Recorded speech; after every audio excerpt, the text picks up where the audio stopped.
So I thought at this point in time I would be down in San Jose setting up for my first time playing at Santana Row, but the weather had other ideas. So here I am. I was always planning to do this, obviously, this week, but a little earlier than expected. Let's talk about what happened this week and what I'm looking forward to in the next week.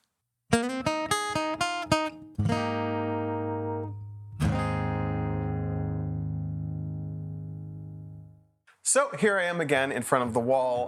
Got a different guitar behind me. This one was downstairs in the studio room, and I'm practicing some electric guitar again, so I had it up here to work with.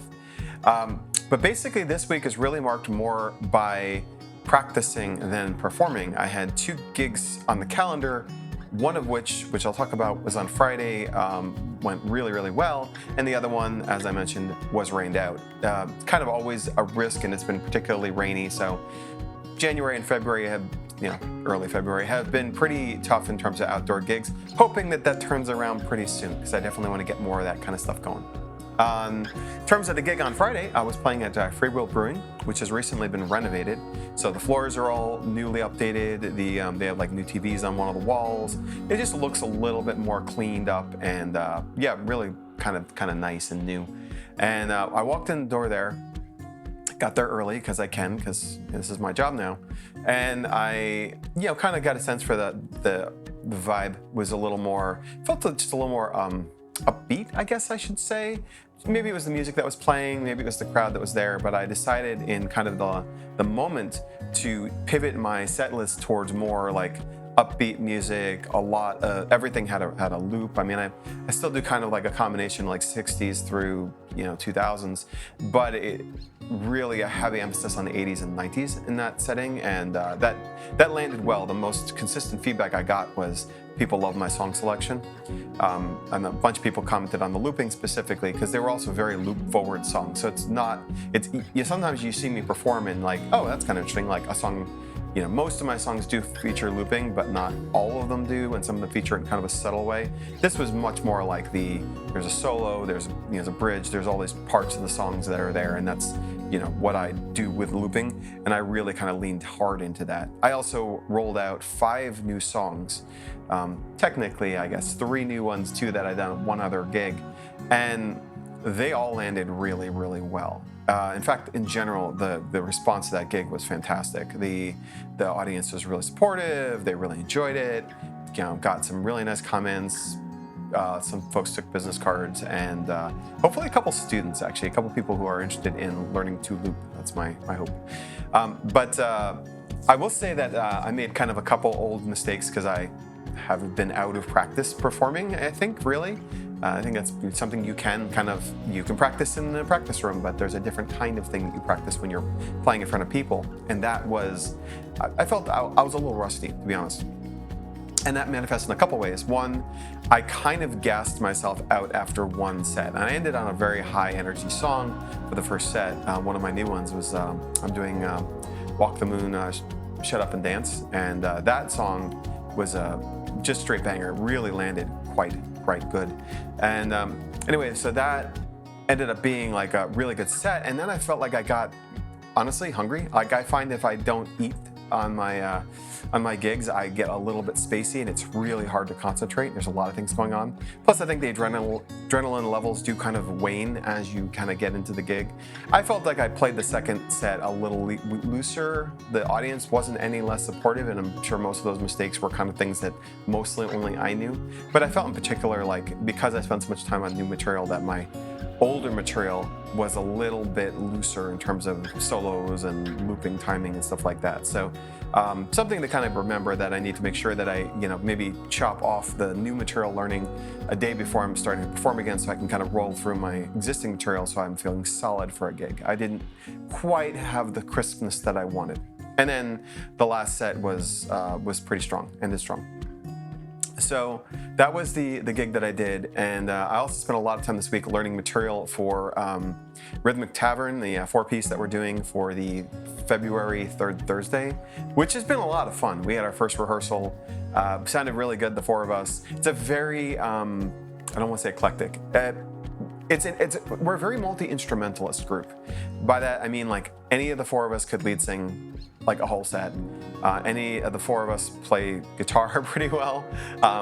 We've got like two people trading off on bass. We've got a drummer who also sings and plays guitar. So, you know, Todd, my guitarist friend, is gonna be playing drums for her songs. Like, it's just a lot of musical chairs almost. I'm the most consistent in the four of us, myself and the drummer.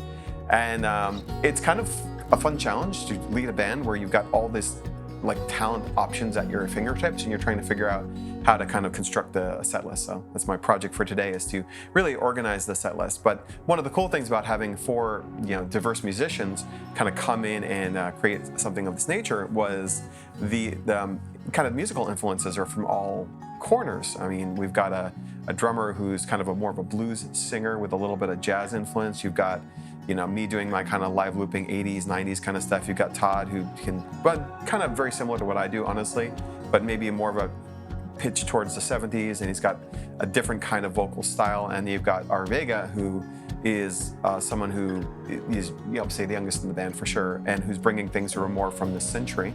It's sad to say it that way, but it is the best way to delineate the material that she added versus the material that we all added. And honestly, 3 of the songs that she added were 3 of the 5 songs that I have since integrated into my looping repertoire. So, you know, very cool project, pushing myself in some different ways, and I think it's going to be a lot of fun. I'm hoping we're really going to like crush it on February 15th, and it's taking a lot of my practice time. So really, in the professional musician life, I have been leaning much more heavily into the professional part of things over the past few weeks, especially when I couldn't play. And now that I can play and I've got material and gigs on the calendar, I'm kind of trying to bring that balance back towards the musicianship side, which is like learning things and organizing set lists and being prepared for the actual performance. The thing that I think in my head was like, always, of course that's gonna be the hard part. And in practice, in making a business, is a whole set of challenges and skills I didn't have. So that's basically kind of what's been going on this week. And this week coming, I have 3 gigs coming up on Thursday, Friday, and Saturday.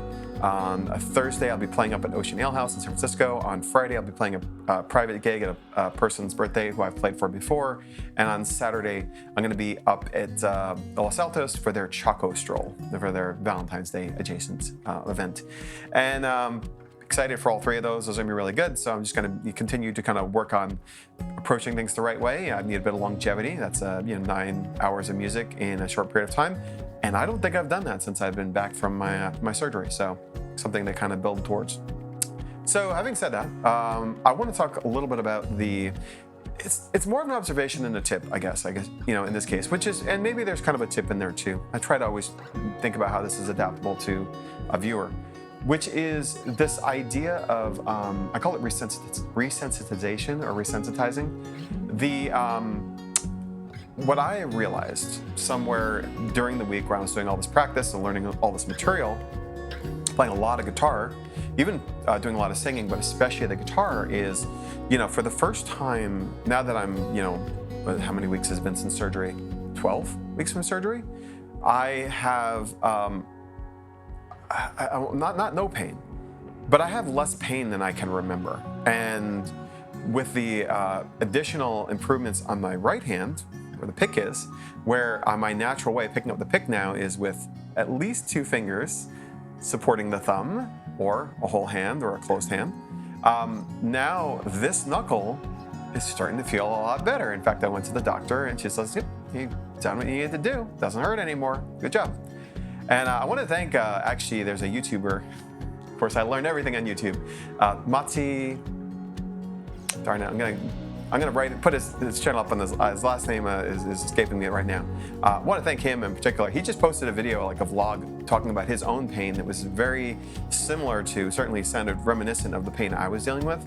And yeah, it was actually pretty important, I think, because he talked about the way he changed from using 2 fingers like I used to doing this like I do now. And for him, I actually commented on his video and said, "Hey, did this work? It's been 5 months." It's like, "How's your hand?" He's like, "It's perfect now." So I tried it. I had to retrain myself to hold the pick a different way, and now, knock on wood, seems like I sorted it. So between the left hand not being a miserable, painful mess, and the right hand not being a miserable, painful mess. For the first time in memory, I'm playing guitar without pain. And though pain is itself a sensation, it is the sort of sensation you can kind of get used to. Like kind of like being like the idea of being like nose blind. Like you get used to a scent in a space, you don't even notice it anymore. And that's how pain was for me. Though it is, of course, a sensation, I had gotten so used to the ambient discomfort of playing the instrument that I just kind of assumed that's kind of what playing an instrument is.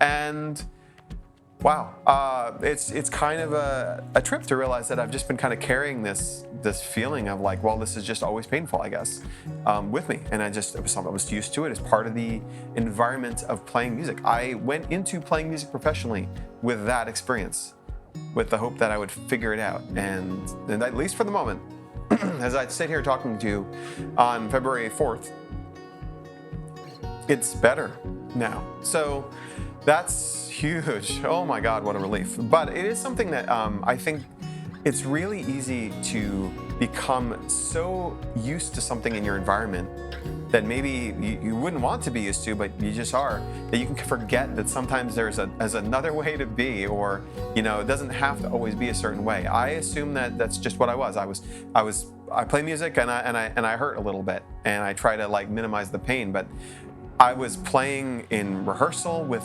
the Rhythmic Tavern, and I'm like, wow, I'm just jamming out and having fun, and I'm not in pain. I'm not like fighting through, you know, low-grade pain that I'm just paying attention to say, when does it become like injurious? I'm not doing that.